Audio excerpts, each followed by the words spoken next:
Not only had it been a terrible day, but it had also been one of those weeks when everything that could go wrong did.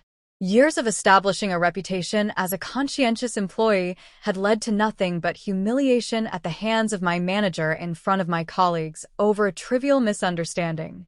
What should have been a simple conversation evolved into a public reprimand, his annoyance falling directly on my shoulders.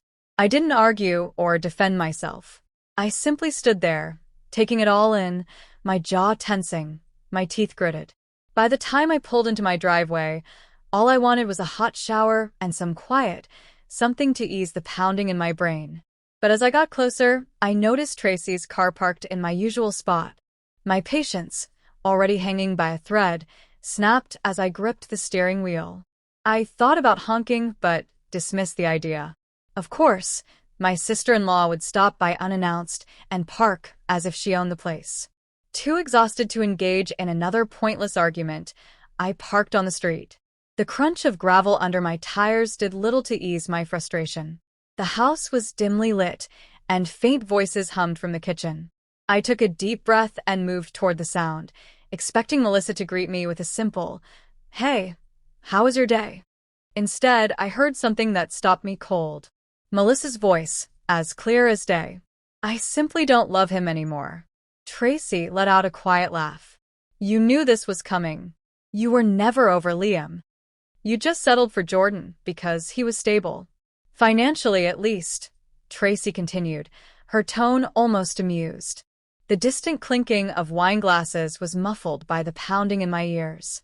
I should have walked in and announced my presence, but some instinct told me to listen. "I've gotten back in touch with someone," Melissa admitted, excitement in her voice. "And I can see what I was missing. He's exciting, Tracy. He makes me feel alive." Tracy laughed. "So, what's the divorce plan?" I held my breath, my knuckles turning white as I clutched the doorway. Melissa didn't hesitate. "I want out." My stomach twisted. "I'll take what's mine," she continued, her voice firm. "And what's his?" Did that mean? "The courts always favor the woman in cases like this," she said casually. "Jordan has worked hard, sure, but legally, half of everything belongs to me. And he doesn't even have a prenup."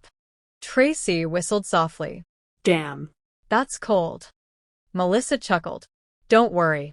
Liam is successful. But why should I walk away empty-handed after all this time?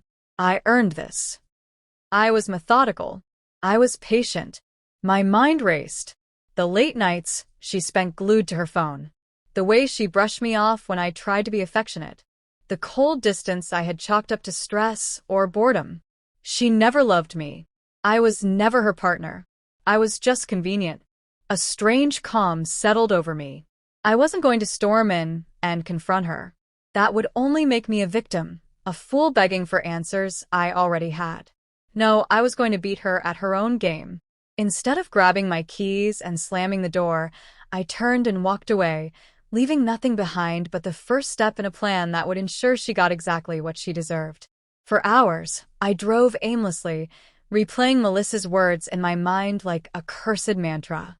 I settled for Jordan because he was stable. I'll take what's mine. She had already decided this marriage wasn't salvageable. And if she was going to play dirty, I had to act before she did. I parked in a deserted lot, resting my forehead against the steering wheel. 3 years of marriage built on deception. 3 years of me working tirelessly to build a future, thinking we were a team. I was nothing more than a financial safety net to her, and now she was trying to destroy my life and walk away with half of everything. Melissa had never contributed much to our lives together. After we married, she insisted on focusing on the house and starting a business. That business never came. Instead, she spent her days shopping, dining with her sister, and scrolling through social media, looking for new ways to complain about a life she did nothing to build. And yet, legally, she was entitled to my hard-earned money. The thought made me sick. Even after inheriting $25 million from my late father, I had been careful, living modestly. I never flaunted my wealth, never made a show of it. And now, if Melissa found out what I was really worth, she would fight for half of it. Unless I acted first. I straightened in my seat, my mind suddenly clear. I needed to disappear. I couldn't just withdraw everything overnight. That would raise too many red flags. I had to be methodical. Silent. That night, I checked into a modest hotel under a false identity, paying in cash. I pulled out my laptop and started moving my investments. I didn't sell everything at once. That would be too obvious. Instead, I staggered the transfers, funneling assets into different accounts. Some in my name. Others under shell companies I had set up years ago. I emptied our joint account, leaving just enough for appearances. Just enough so Melissa wouldn't suspect anything. Yet. And then I vanished. Melissa would notice my absence soon, and if she got suspicious, she'd report me. I needed a plausible excuse, one that kept the police from getting involved. The next morning, I sent a casual message to my assistant. Hey, I have to take a last-minute business trip. Investors need me out of town for a while. She asked if I needed a flight booked. No, I've got it covered. If anyone asked, they'd assume I was just traveling. Step 3. Cut all ties. I left my phone behind, paid cash for burner, canceled my credit cards, and deleted my social media accounts. Then I sent an anonymous email to the police stating that I was leaving of my own free will. If Melissa tried to play the abandoned wife card, they wouldn't entertain it. By the time she woke up, the realization would hit. No money, no access to my funds, no idea where I was. And worst of all, Liam. Melissa had bet everything on him, thinking she could leave me and walk into a perfect life with her exciting new man. But Liam wouldn't save her. The moment he realized she was broke, he would disappear faster than I did. As I crossed the state line, feeling lighter with every mile, I knew one thing for certain. I was free. For the first time in years, I had no obligations, no betrayals hanging over my shoulders. Just me, my freedom, and a world of possibilities. She rolled her eyes in surprise and grinned back.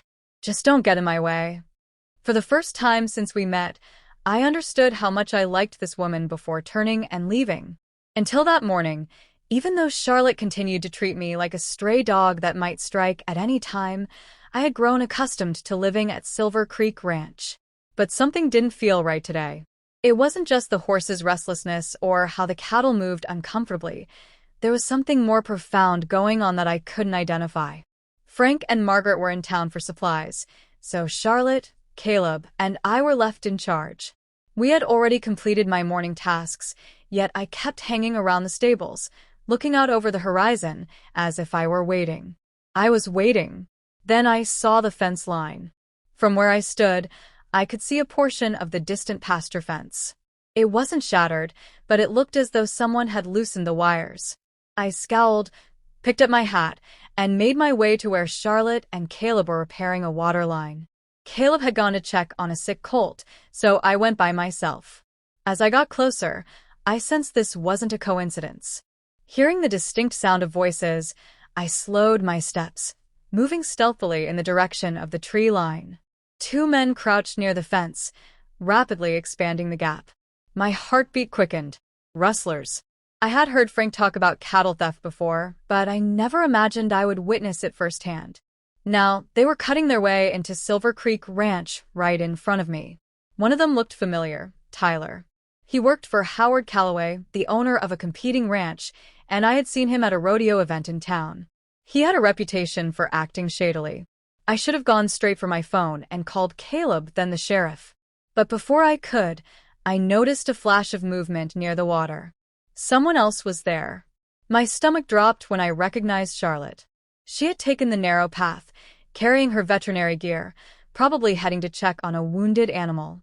She had no idea Tyler and his friend were only a few yards away, hidden in the brush. I didn't have time to think. I moved forward, my boots striking the ground loudly enough for them to hear.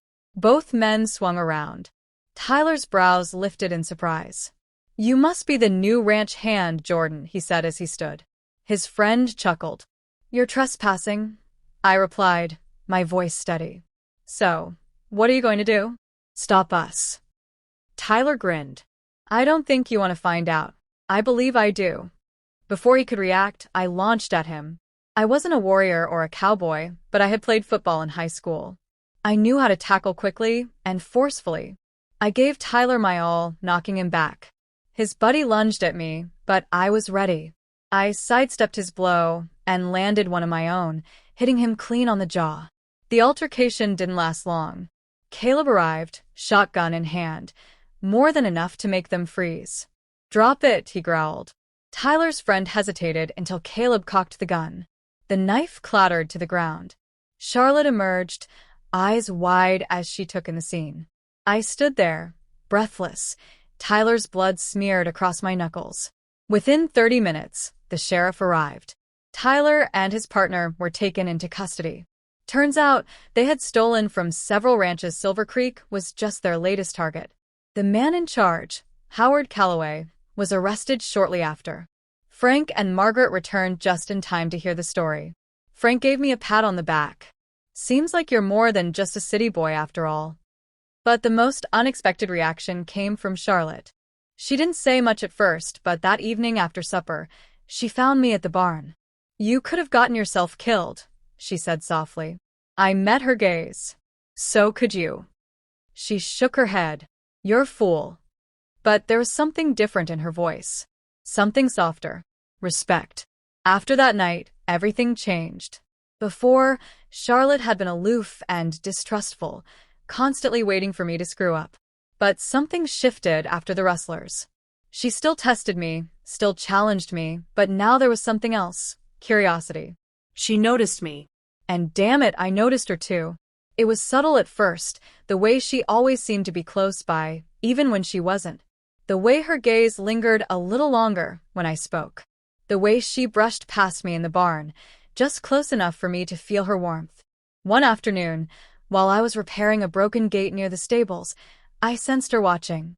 "You always this quiet around me?" she asked, leaning against the fence. I wiped the sweat from my brow. "Depends on who I'm around." She smirked. I shrugged.